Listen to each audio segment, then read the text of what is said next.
Bismillah Rahman Rahim. Dear learner, today we are talking about tense. Tense ক্রিয়া কাল।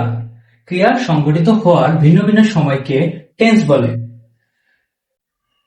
The tense of the verb show the time of an action or even that denote the time of a verb. তো tense হচ্ছে তিন প্রকার প্রধানত। তো আমরা লিখি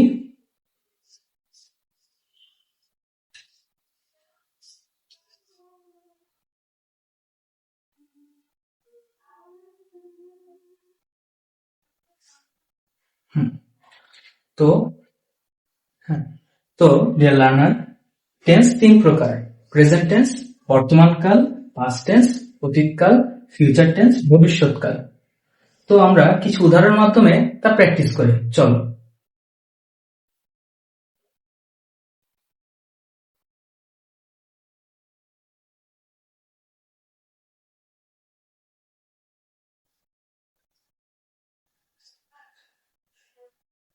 হ্যাঁ ডিয়ার লার্নার, তাহলে আমরা তিনটা সেন্টেন্স লিখেছি। প্রথম সেন্টেন্সের অর্থ দাঁড়ায় হি গোজ টু স্কুল, সে স্কুলে যায়, যা বর্তমান কালকে নির্দেশ করছে, তাই এটি প্রেজেন্ট টেন্স। দ্বিতীয় নম্বর সেন্টেন্সটিতে he went to school yesterday, যার অর্থ বোঝাচ্ছে গতকালকে সে স্কুলে গিয়েছিল, যা অতীত কালকে নির্দেশ করে, তাই এটি পাস্ট টেন্স।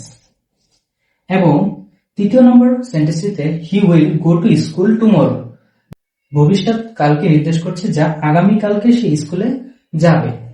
তাই এই তিনটি সেন্টেন্সের মধ্যে আমরা দেখতে পাচ্ছি প্রথমটি প্রেজেন্ট টেন্স, দ্বিতীয়টি পাস্ট টেন্স এবং তৃতীয়টি ফিউচার টেন্স। তো আজকে আমরা এই পর্যন্তই। তো ক্লাসটি তোমাদের কেমন লাগলো কমেন্টে জানিও। আল্লাহ হাফেজ, আসসালামু আলাইকুম।